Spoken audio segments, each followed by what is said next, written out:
What's up, YouTube? It's your boy, it's your homie, FuturisticMike, and I'm back with another Power Book 2 Ghost video. Now, this is going to be the review and recap for Power Book 2 Ghost Season 2, Episode 2. If you're a fan of Power, hit the like on this video. If you're new to my channel and this is the first time you're finding me, subscribe and turn on those post notifications so when I post videos on Power Book 2 Ghost, you get them.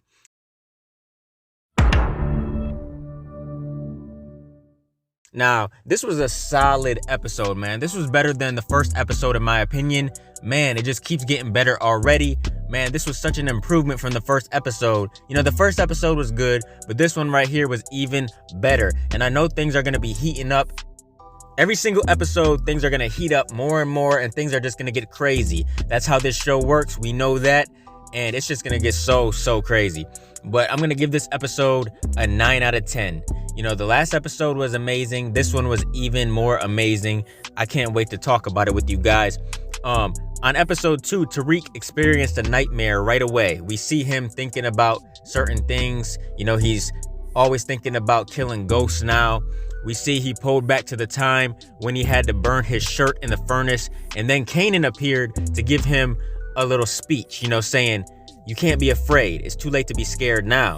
He's saying, you know what you need to do. Pretty much telling him to toss that phone in the burner, you know, cut his ties with his mother and grow the hell up.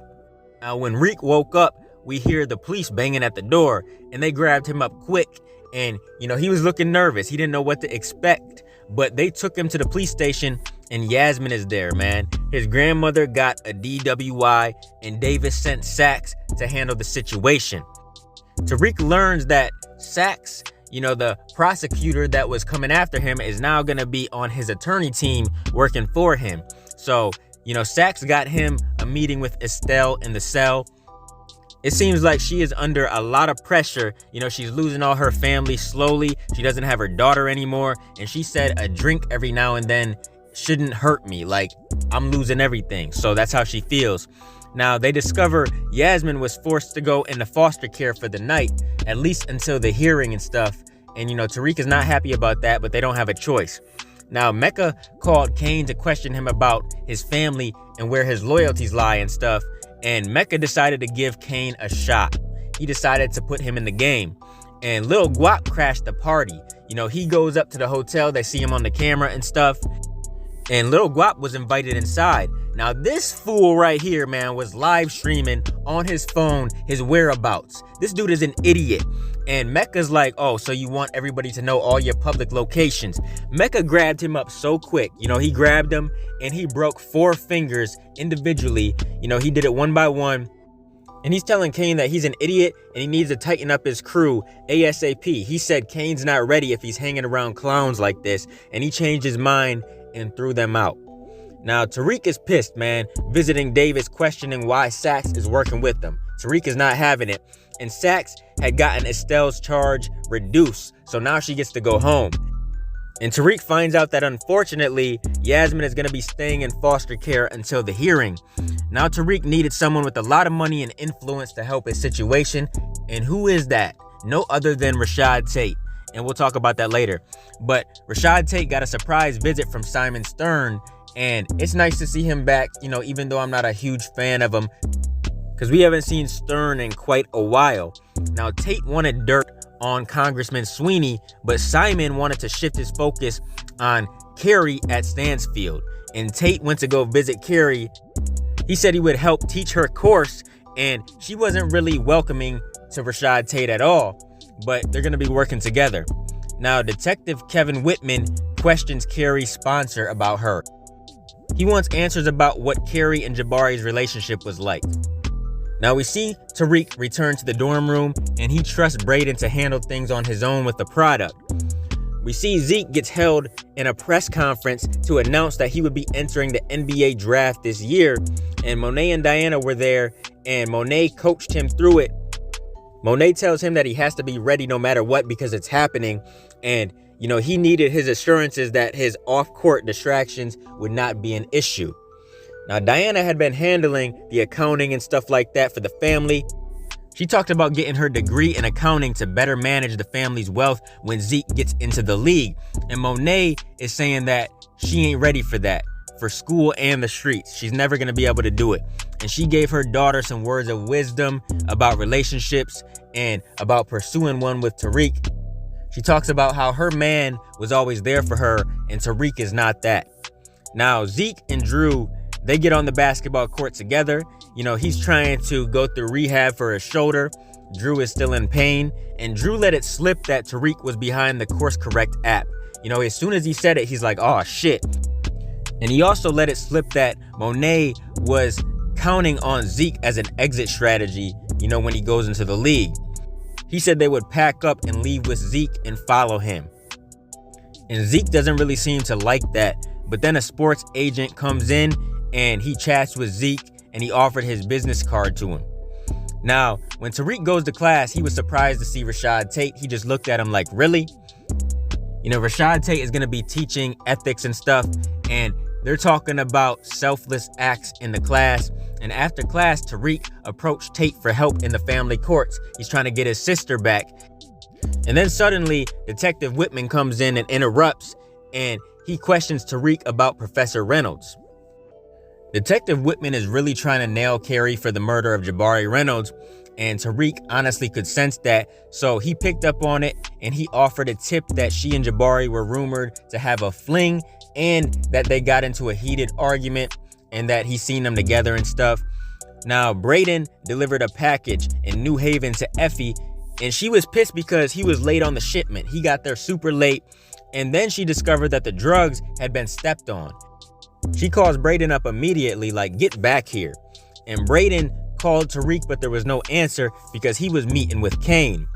And, Kane wanted to know why Ramirez's name wasn't associated with Jabari's murder. And Tariq told Kane, he spoke with the cops and the suspicion is aimed at Carrie. And Kane just wants assurances that the heat wouldn't blow back on them. And, Reek is telling him that everything's going to be okay, but Tariq has to leave. He has to meet with Braden. He got a text from him. Now, Tariq went to Diana to ask to give him a ride up to New Haven. And Diana's like, nah, man, if Monet finds out, it's not going to be good. And he's like, come on, I need you. Before Tariq and Diana show up, Braden and Effie get into a fist fight with one of the customers. Braden was pretty messed up. We seen Effie punching old girl, and then Braden got on top of dude, and he was punching him. Now, they all met and discovered that the drugs Diana and Monet gave to Tariq was powdered sugar. Like, for real. They all argue about who was responsible. They're trying to figure out what happened. And this is when Diana meets Effie. And it just gets crazy because they were about to fight for a minute, but then they decide they need to work together. Now, when Diana gets home, Monet confronted her about where she was at, and she told her that Tariq's crew got caught with fake product, which came from them. And Monet, I thought she was going to be really mad, but she wasn't. She knew it was Rico who planned to sell them fake drugs before she killed him, or at least that's what she thinks. I guess Monet didn't check the product, after she got it, she just sold it. But from now on, she's going to have to check her shit. Now we see Kane pull up on Drew to apologize for him getting shot. He kind of feels like it's his fault. Technically, it kind of is, and it's Monet's as well. Now, Drew told Kane about the fake drugs and that his family needed a new connect when they were out shooting with the guns and stuff. Drew opened up to Kane, and Kane said that he might be able to help with it. And it was cool that Kane was teaching Drew how to shoot because Drew is not really a shooter, and hopefully this season he really steps up. Maybe he has to kill somebody, I don't know, but it's good that Kane is really teaching him. Now, Zeke visits Carrie to inform her that they should stop seeing each other, and it seems like Carrie's not even disappointed. She agrees. But when he leaves her place, we see Detective Whitman lurking, and he's just watching and stuff. And then he goes up to Carrie's apartment. He questioned her about Zeke, about why he was there. And Carrie didn't know what to say, but then she used him as an alibi. She claimed to be home with Zeke when Jabari was murdered, from 7 to 11 or something like that. Now, Tariq went to go speak with Carrie, but was interrupted by Rashad Tate. And Carrie was out of the office talking to Tate, and he finally deleted all of his messages to his mom, and he was going to plant the burner phone in her desk. Now, instead of planting the phone, Tariq tossed it in a bonfire. We seen that later on, and he finally severed ties with his mother. We seen her face in the screen, and it looks like that scene where Tariq shot Ghost and she was freaking out. I don't know, but we seen her twice in this episode, at the beginning and at the bonfire before he threw the phone in there. Now we see Monet paid Lorenzo a conjugal visit, and she pretty much complained the whole time.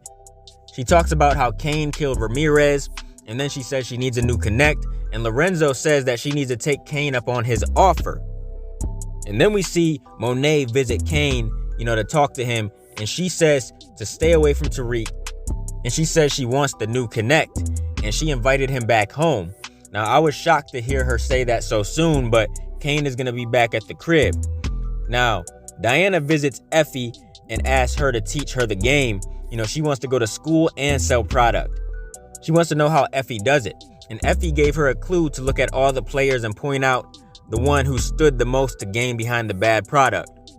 Now, come to find out, Kane is the one who swapped the family's drugs and put powdered sugar in it. He grabbed all their shit to pretty much, give them the Mecca plug. He swapped the drugs from Tariq and Braden, I guess, and Kane took his proposal to Mecca, for reconsideration. He manipulated his family into needing him, and it definitely worked. Mecca is going to be working with him now. Now, Kane gets home in time for dinner, and Diana is super suspicious of him. She thinks it's very convenient that he has a new plug all of a sudden, and now he's back home. And then we see Monet look outside. It's like she noticed somebody, or she noticed the song that was playing in this car that she kept seeing throughout the episode. Now, Tariq slipped away with Lauren. They were on top of the roof. Lauren said it's her secret spot that her brother found, a while ago. And Tariq gets interrupted and gets called by Diana about the new supply. And Lauren was super upset. She said, "How comes every time something gets good between us, you always get so distracted?" And she said she's leaving, and she left Tariq up there. Zach speaks with Davis about Tariq's possible involvement in the Jabari Reynolds murder investigation. And all Davis sees is that money. He's like, cha-ching. And they discuss the lead suspect in the case, who is Carrie. And Davis and Carrie have history because they worked together before. And Davis just told Sax to keep him updated on the situation. Now we see Davis visits Carrie, and despite their past, he tried to offer her legal defense, and she turned him down. She slammed the door in his face. And then we see Zeke smashing some chick. After he breaks up with Carrie, he's already smashing somebody, and Detective Whitman comes in and snatches Zeke up and tells him to come in for questioning. Now, Monet finally meets Mecca. It seems like they had been knowing each other for quite some time. It seems like he's been throwing signals to her for quite some time. They had known each other for a while, and I guess they had a call sign to alert each other to meet up. And she doesn't really think it's okay for them to be meeting right now. And he says, "If you change your mind, here's my card." And then she walks away. And we find out that Mecca's name is Dante. So they definitely have some history. Now, this episode was really good in my opinion, man. It was definitely better than episode number 1. What do you guys think? Let me know your thoughts down below. Comment your theories, thoughts, predictions, and everything else. What do you think's gonna happen in the next one? I mean, damn, Power Book 2 Ghosts is such an amazing series, for real. I can't wait for Power Book 4 Force, and Raising Kanan is good as well. I'm just loving the whole Power universe. But what are you guys' thoughts? Comment down below and let me know. Keep supporting your boy, and I'll be continuing to bring y'all Power Book 2 Ghost content in the future. Make sure you guys like, comment, and subscribe, and smash that notification bell so you can never miss a video. If you guys want to donate to the channel, I got links below to the PayPal and Cash App accounts. Hope you guys enjoyed the video. Let me get out of here, y'all. It's your boy, FuturisticMike, and I'll talk to you on the next one. I'm out. Peace.